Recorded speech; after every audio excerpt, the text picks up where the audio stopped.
Hello ಎಲ್ರಿಗೂ ನಮಸ್ಕಾರ. Welcome back to my YouTube channel. ನಾವು ನಾಮಕರಣ ಇರೋದ್ರಿಂದ ಹೇಗೆ ಯಾವ ರೀತಿ ಅಂತ ನನಗೂ ಐಡಿಯಾ ಇಲ್ಲ. ಒಂದೊಂದಾಗಿ ಯಾವ ರೀತಿ ಅಂತ ಸ್ಕಿಪ್ಪಲ್ಲಿ ತೋರಿಸ್ತೀನಿ.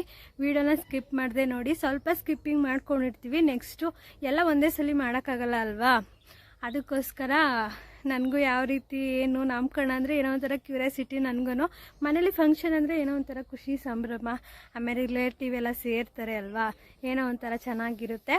ಅದಕ್ಕೋಸ್ಕರ ಯಾವ ರೀತಿ ಪ್ರಿಪ್ರೇಷನ್ ನಡೆಯುತ್ತೆ ಅನ್ನೋದನ್ನ ಸ್ವಲ್ಪ ವೀಡಿಯೋದಲ್ಲಿ ತೋರಿಸ್ತೀನಿ. ನೆಕ್ಸ್ಟು ಎಲ್ಲ ಒಟ್ಟಿಗೆ ಹಾಕೋಕ್ಕಾಗೋದಿಲ್ಲ ಅಲ್ವಾ, ಯಾವ ರೀತಿ ಏನು ಅಂತ ನೀವು ನೋಡೋಕ್ಕೆ ಇಷ್ಟಪಟ್ಟರೆ ವೀಡಿಯೋನ ಮಿಸ್ ಮಾಡದೆ ನೋಡಿ. ನಮ್ಮಮ್ಮ ರಂಗೋಲೆ ಬಿಡ್ತೈತೆ. ನಾನು ಅದನ್ನು ನೋಡ್ಕೊಂಡಿರಲಿಲ್ಲ, ಅದನ್ನು ಫೋಟೋ ತೋರಿಸ್ದೆ. ಮಮ್ಮಿ ಅದನ್ನು ಬಿಟ್ಟು ತೋರಿಸು ಅಂತ ನಮ್ಮ ಅಮ್ಮಂಗೆ ಹೇಳ್ತಾ ಇದ್ದೆ. ನೋಡಿ ಇಷ್ಟೇ ಈಸಿ, ಅದೇನು ಮಹಾಗಣವ ಅಂತ ಬಿಡ್ತಾಯಿತ್ತು. ಫಂಕ್ಷನ್ ನಾಳೆ ಇನ್ನೊಂದು 2 ದಿನ ಅನ್ನಂಗೆ. ಆಮೇಲೆ ನಾವು ಊರಲ್ಲಿ ಏನೋ ಫಂಕ್ಷನ್ ಮಾಡಿದ್ರು, ಅಂದರೆ ಏನೋ ಪೂಜೆ ಮಾಡಿಸಿದ್ರು, ಅಲ್ಲಿ ಊಟಕ್ಕೆ ಕರೆದಿದ್ರು. ನಾವಿಬ್ಬರೇ ಹೋಗಿದ್ವಿ, ಅಲ್ಲಿ ಜನ ಕೂತಿದ್ರಲ್ಲ. ಆಮೇಲೆ ರಾಜು ಮತ್ತು ಅಪ್ಪ ಫಂಕ್ಷನ್ಗೆ ಇನ್ನೊಂದು 2 ದಿನ ಐತೆ ನನಗೆ ಕಾಯೆಲ್ಲ ರೆಡಿ ಮಾಡ್ಕೊತಾಯಿದ್ರು ಅಡುಗೆಗೆ ಮತ್ತು ಪೂಜೆಗೆ. ಅದು ಒಂದು ಸ್ವಲ್ಪ ಎಡೆಕಾಯ್ತಿರ್ಲಿಲ್ಲ, ಕಾಯಿ ಹಿಡಿಯೋದ್ರಲ್ಲಿ ಸ್ವಲ್ಪ ಹಿಂಸೆ ಅನ್ನಿಸ್ತಿತ್ತು. ಆಮೇಲೆ ರಾಜು ದೇವಸ್ಥಾನಕ್ಕೆ ಹೋಗಿ ಪೂಜೆ ಮಾಡಿಸ್ಕೊಂಡು ಬಂದರು.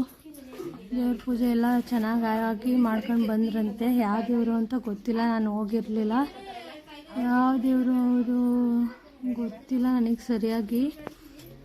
ಆಮೇಲೆ ಮುಗಿಸ್ಕೊಂಡು ಬಂತು. ರಾತ್ರಿ ಹೋಗಿ ಕೋನ ಮತ್ತು ಐಬ್ರೋ ಎಲ್ಲ ಮಾಡಿಸ್ಕೊಂಡು ಬಂದ್ವಿ. ಕೋನ ಬಿಡಿಸ್ಕೊಂಡಿಲ್ಲ, ಇನ್ನು ಬಿಡಿಸ್ಕೋಬೇಕು. ನಮ್ಮ ರಾಜು ನಗರದಿಂದ ಸೀರೆ ಇಸ್ಕೊಂಡು ಇವಾಗ ಬಂದರು, ಪ್ಯಾಕ್ ಮಾಡ್ತಿದ್ದಾರೆ. ನಾನು ಅಷ್ಟು ಮಾಡಿದ್ದೀನಿ. ನಮ್ಮ ದಿವಿ ಅಕ್ಕ ಸ್ವಲ್ಪ ಬರ್ಕೊಡು ಅಂದು, ಅವಳಿಗೆ ಬರ್ಕೊಟ್ಬಿಟ್ಟು ಇವಾಗ ಅವಳು ತುಂಬಿದೀವಿ ಅಂತ ಹೇಳ್ಬೇಕು. ಇವಾಗ ಎಲ್ಲ ರೆಡಿ ಮಾಡ್ಕೋತಾ ಇದ್ದಾರೆ ಒಂದೊಂದಾಗಿ. ಸಾಮಾನಿಗೆ ತಟ್ಟೆ ಎಲ್ಲ ರೆಡಿ ಮಾಡೋರೆ, ಬಾಕ್ಸ್ ಎಲ್ಲ ರೆಡಿ ಮಾಡಿ ಹೊಸ ಚಾಪೆ ಎಲ್ಲ ತೆಗೆದಿಟ್ಕೊಂಡಿದ್ದಾರೆ.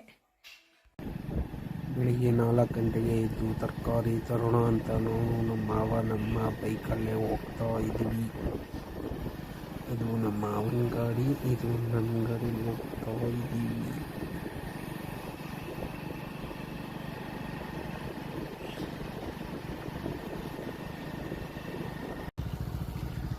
ಮಾರ್ಕೆಟ್ ಹತ್ರ ಬಂದ್ವಿ. ಬೆಳಗ್ಗೆನೇ ನೋಡಿ ಇಷ್ಟು ಆಟೋಗಳು ಮತ್ತು ಎಲ್ಲ ಬಂದೈತೆ ತರಕಾರಿ ತಗೊಂಡು. ತುಂಬ ರಶ್ ಇತ್ತು, ಆಚೆನೇ ಕಾಣಿಸ್ತಾ ಇತ್ತು ನೋಡಿ. ಟ್ರಾಫಿಕ್ ತರಕಾರಿ ತರೋರು ಅಡ್ಡ ಹಾಕೊಂಡು ನಿಂತಿದ್ರು ಗಾಡಿನ. ಇಲ್ಲಿ ಆಲೆ ಎಲ್ಲ ತರಕಾರಿ ಎಲ್ಲ ನಮ್ಮ ಮಾವನ ಫ್ರೆಂಡ್ ಯಾರೆಲ್ಲ ತಗೊಂಡು ನಿಂತ್ಕೊಂಡಿದ್ರು. ಇನ್ನು ಆಟೋಗೆ ಹಾಕಲಿಲ್ಲ, ನಮ್ಮ ಗಾಡೀಲೇ ಹಾಕ್ಕೊಂಡು ಬಂದು ಎಲ್ಲ ಹಾಕೋತಾ ತಗೊಂಡು. ನಮ್ಮ ಮಾವ ಮತ್ತು ಅವ್ರ ಫ್ರೆಂಡು ಯಾರೋ ಬಂದಿದ್ರು ನಮ್ಮ ಗಾಡಿಗೆ. ಆಲೂಗೆಡ್ಡೆ, ನಮ್ಮ ಮಾವ ತರಕಾರಿ, ಅವರೊಂದು ಸ್ವಲ್ಪ ತರಕಾರಿ ಇಲ್ಲಿ ರೆಡಿ ಮಾಡ್ಕೊತಾವ್ರೆ ನೋಡಿ. ಇಲ್ಲಿ ಅವರು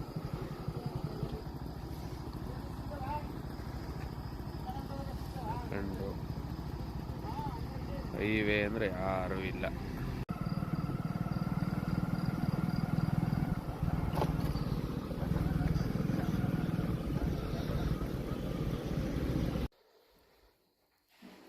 ಸಾಮಾನೆಲ್ಲನೂ ಫ್ರೆಶ್ ಆಗಿರಲಿ ಅಂದ್ಬಿಟ್ಟು ಬೆಳಗ್ಗೆನೇ ತಂದು ಇಟ್ಕೊಂಡ್ರು. ರಾಜು ಅಪ್ಪ ಇಬ್ಬರು ಹೋಗಿ ತಗೊಬಂದರು. ಅದನ್ನು ಹೊರಗಡೆ ಹಾಕಿ ಬಾಗಿಲೆಲ್ಲ ತೊಳ್ಕೊಂಡು ಕ್ಲೀನ್ ಎಲ್ಲ ಮಾಡ್ಕೊಂಡು ಹೊರಗಡೆನೇ ಎತ್ತಿಟ್ಕೊಂಡಿದ್ವಿ. ಚೌಟ್ರಿಗೆ ತೊಗೊಂಡೋಗೋಣ ಅಂತ. ಆಮೇಲೆ ಎಲೆ ಎಲ್ಲ ನಮ್ಮ ಅಜ್ಜಿನೂ ರಾಜುನೂ ಜೋಡಿಸ್ಕೊತಾ ಇದ್ರು. ನಾನು ಒಳಗಡೆ ಕೆಲಸ ಮಾಡ್ಕೋತಿದ್ದೆ. ಆಮೇಲೆ ನಾನು ಬಂದು ಜಾಯಿನ್ ಆದೆ.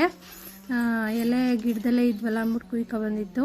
ಆಮೇಲೆ ಮಾವಿನ ಸೊಪ್ಪೆಲ್ಲ ಎತ್ತಿಟ್ಕೊಂಡಿದ್ವಿ ಪೂಜೆಗೆ ಅಂತ.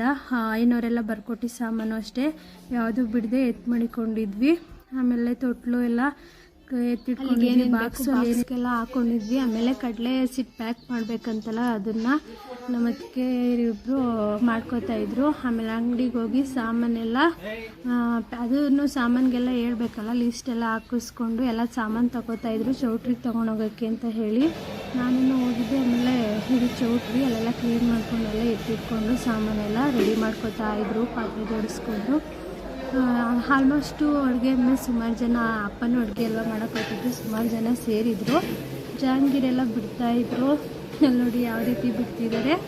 ಯಪ್ಪ ನಾವು ಬಿಡೋಕ್ಕೆ ಅಂದರೆ ಅಷ್ಟು ನೀಟಾಗಿ ಬರೋದಿಲ್ಲ, ಅಂದರೆ ಅವ್ರಿಗೆ ಅಭ್ಯಾಸ ಇರುತ್ತಲ್ಲ ಅವ್ರು ಮಾಡ್ಕೋತಿದ್ರು ಒಂದೊಂದಾಗಿ. ನಾನು ಮಾಡಿರೋದೆಲ್ಲ ಇದು ರಾಜುನೇ ಅಲ್ಲೇ ನಿಂತ್ಕೊಂಡೆಲ್ಲ ಮಾಡಿಸ್ಕೊತಿದ್ರಲ್ಲ, ರಾಜು ವೀಡಿಯೋ ಮಾಡಿರೋದಿದ್ದು. ನಾವೆಲ್ಲ ಬೆಳಿಗ್ಗೆ ಹೋಗೋಣ ಅಂತ ಹೇಳಿ ಏನು ಚೌಟ್ರಿಗೇನು ಹೋಗಿರಲಿಲ್ಲ. ಇದು ಎಲ್ಲ ರೆಡಿ ಮಾಡ್ತಿದ್ದಾರೆ, ಅನ್ನ ಸಾಂಬಾರೆಲ್ಲ ಮಾಡಿ ಪಲ್ಯ ಎಲ್ಲ ಮಾಡ್ಕೊಂಡು ರೆಡಿ ಮಾಡ್ಕೊತಿದ್ದಾರೆ. ನೀವೇನು ಮಾಡ್ತಿದ್ದೀರಾ? ಜಾಂಗೀರು ಪರವಾಗಿಲ್ಲ, ಹೇಗೆ ಬಿಟ್ಟಿದ್ದಾರೆ ನೋಡಿ, ಪಟ ಅಂತ. ನಮ್ಮ ಕೈಲಿ ಆಗುತ್ತೆ ಅಷ್ಟು ಬೇಗ ಬಿಡೋಕ್ಕೆ ಅಂತ ಅದಾಗೋದಿಲ್ಲ. ಎಲ್ಲ ಊಟ ಎಲ್ಲ ನೈಟೂ ಅಷ್ಟೇ ಫ್ರೈಡ್ ರೈಸ್ ಮಾಡಿದರೆ ಚೆನ್ನಾಗಿತ್ತು. ಆಮೇಲೆ ಪೂಜೆ ಮಾಡೋಕ್ಕೆ ಅಂತ ಹೇಳಿ ಕಲಶ ರೆಡಿ ಮಾಡೋಕ್ಕೆ ಅಂತೇಳಿ 500 ನೈಟ್ ಬರ್ತೀನಿ ಎಲ್ಲ ರೆಡಿ ಮಾಡಿ ಹೋಗ್ತೀನಿ ಅಂದಿದ್ರು. ಅದಕ್ಕೋಸ್ಕರ ಎಲ್ಲ ಕ್ಲೀನ್ ಮಾಡಿಕೊಂಡು ಎಲ್ಲ ಅಲ್ಲೇ ಕ್ಲೀನ್ ಮಾಡ್ಕೊತಾ ಇದ್ದಾರೆ. ರಾಜು, ಅಮ್ಮ, ಅತ್ತೆ ಮತ್ತು ಆಂಟಿ ಎಲ್ಲ ಮುಂದಾಗಿ ಹೋಗಿದ್ರು, ಎಲ್ಲ ಅವರೇ ಕ್ಲೀನ್ ಮಾಡಿಕೊಂಡ್ರು. ಅಲ್ಲೇ ನೀವೇ ನೋಡ್ತಿದ್ದೀರಾ, ಎಲ್ಲ ಜೋಡಿಸ್ಕೊತಾ ಇದ್ದಾರೆ. ನನಗೂ ನನ್ನ ನಾಮಕರಣ ಯಾರು ಮಾಡಿದ್ದು ನಾನು ನೋಡಿಲ್ಲ, ನಮ್ಮ ರಿಲೇಷನಲ್ಲೂ ಅಷ್ಟೇ ನಾನು ನೋಡಿರಲಿಲ್ಲ. ನನ್ನದೇ ಯಾವ ರೀತಿ ಅಂತಲೂ ನನಗೆ ಐಡಿಯಾನೂ ಇರಲಿಲ್ಲ.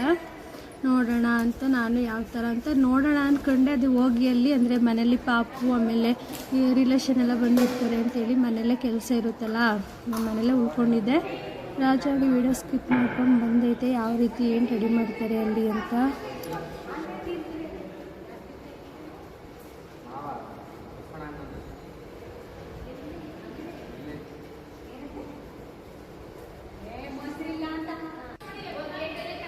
ಐನೂರು ಬಂದಿದ್ದಾರೆ.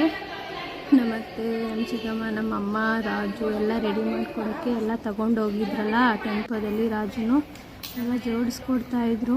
500 ಎಲ್ಲ ರೆಡಿ ಮಾಡ್ಕೊತಾ ಇದ್ದಾರೆ ಮುಂದಾಗೇ. ನಾವು ಏನಕ್ಕೆ ಯಾವ ರೀತಿ ಮಾಡ್ಬೋದು, ಇಷ್ಟೊಂದು ಕಳಶ ಎಲ್ಲ ಕೇಳಿದ್ದಾರಲ್ಲ, ಅಕ್ಕಿ ಎಲ್ಲ ಕೇಳಿದ್ದಾರಲ್ಲ ಅಂತ ಯೋಚನೆ ಮಾಡ್ತಿದ್ವಿ. ಅವರು 500 ಅಲ್ಲೇ ಮಾಡ್ತಿದ್ದಾರೆ. ನನಗೂ ರಾಜು ಬಂದು ಈ ಥರ ಇದಕ್ಕೆ ಕಣೆ ಈ ಥರ ಮಾಡೋದು ಅಂದ್ಬಿಟ್ಟು ವೀಡಿಯೋ ತಗೊಬಂದು ತೋರಿಸ್ತು. ಕಲಶ ಎಲ್ಲ ಮಾಡಿ ಈ ಥರ ಮಾಡಿದ್ದಾರೆ. ನಾನು ಅಲ್ಲಿ ಎಲ್ಲೂ ನೋಡಿಲ್ಲ ಈ ರೀತಿ, ಅದಕ್ಕೋಸ್ಕರ ನನಗೂ ಐಡಿಯಾ ಇರಲಿಲ್ಲ, ರಾಜುಗೂ ಗೊತ್ತಿರಲಿಲ್ಲ ಅನ್ಸುತ್ತೆ. ಪೂಜೆದೆಲ್ಲ ರೆಡಿ ಮಾಡ್ಕೊಂಡು ಆಮೇಲೆ ರಾಜು ಅಲ್ಲಿಗೆ ಹೋಗೈತೆ. ಇದು ಖಾರ ಬೂಂದಿ ಎಲ್ಲ ರೆಡಿ ಮಾಡ್ಕೋತಿದ್ದಾರೆ, ಖಾರ ಬೂಂದಿನ ಮಾಡಬೇಕು ಅಂತ ಹೇಳಿ. ನೀವೇ ನೋಡ್ತಿದ್ದೀರಾ, ಒಬ್ಬೊಬ್ಬರು ಒಂದೊಂದು ವಹಿಸ್ಕೊಂಡು ಮಾಡ್ತಿದ್ದಾರೆ. ನೆಕ್ಸ್ಟ್ ಇನ್ನು ಡೆಕೋರೇಷನ್ ಅವರು ಡೆಕೋರೇಟ್ ಮಾಡ್ತಿದ್ದಾರೆ. ಅವರು ಬೇಗ ಬಂದು ನೈಟೇ ಎಲ್ಲ ಡೆಕೋರೇಟ್ ಮಾಡ್ತಿದ್ದಾರೆ. ಚೆನ್ನಾಗಿ ಮಾಡಿದ್ದಾರೆ, ತುಂಬ ಚೆನ್ನಾಗಿ ಮಾಡ್ತಿದ್ರು, ನೀವೇ ನೋಡ್ತಿದ್ದೀರಾ. ಆಮೇಲೆ ಫೋಟೋಸು ತೋರಿಸಿದ್ರು, ಅವರು ಕೂಡ ಚೆನ್ನಾಗಿ ಮಾಡಿದ್ದಾರೆ. ನಾವು ಅದಕ್ಕೋಸ್ಕರ ರಾಜು ಫ್ರೆಂಡು ಅವ್ರ ಕಡೆಯಿಂದ ಮಾಡಿಸ್ಕೊತಿದ್ವಿ ನಾವು. ಆಮೇಲೆಲ್ಲ ಖಾರ ಬೂಂದಿ ಸ್ವೀಟ್ ಎಲ್ಲ ಬಾಕ್ಸ್ಗೆ ತುಂಬಿಟ್ಕೋತಾಯಿದ್ರು. ಆಮೇಲೆ ಕೊಡೋರಿಗೆ ನನ್ನ ರಿಲೇಷನ್ ಕೊಡೋಕ್ಕೆ ಅಂತ ಹೇಳಿ ಎಲ್ಲ ಪ್ಯಾಕ್ ಮಾಡ್ಕೊತಿದ್ರು. ಡೆಕೋರೇಷನ್ ಅವರು ಚೆನ್ನಾಗಿ ಮಾಡಿದ್ದಾರೆ. ನನಗಂತೂ ತುಂಬ ಇಷ್ಟ ಆಯಿತು ಡೆಕೋರೇಷನ್ ಮಾಡಿರೋದು. ನಿಮಗೂ ಇಷ್ಟ ಆದರೆ ನೀವು ಕಮೆಂಟ್ ಬಾಕ್ಸಲ್ಲಿ ತಿಳಿಸಿ, ನಾವು ಮೆಸೇಜ್ ಮಾಡ್ತೀವಿ ನಂಬರ್ನ. ನೀವೇ ನೋಡಿದ್ದೀರಿ ಎಷ್ಟು ಸಖತ್ತಾಗಿ ಕಾಣಿಸ್ತಿದೆ. ನನಗಂತೂ ಸಿಂಪಲಾಗೇ ಇರಲಿ ಅಂತ ನಾವು ಇಷ್ಟು ಸಿಂಪಲಾಗಿ ಮಾಡಿಸ್ಕೊಂಡ್ವಿ. ಇದಕ್ಕೆ ಅಮೌಂಟು ನೀವು ಕೇಳಿದ್ರೆ ನಾವು ಎಷ್ಟು ಅಂತ ತಿಳಿಸ್ಕೊಡ್ತೀವಿ.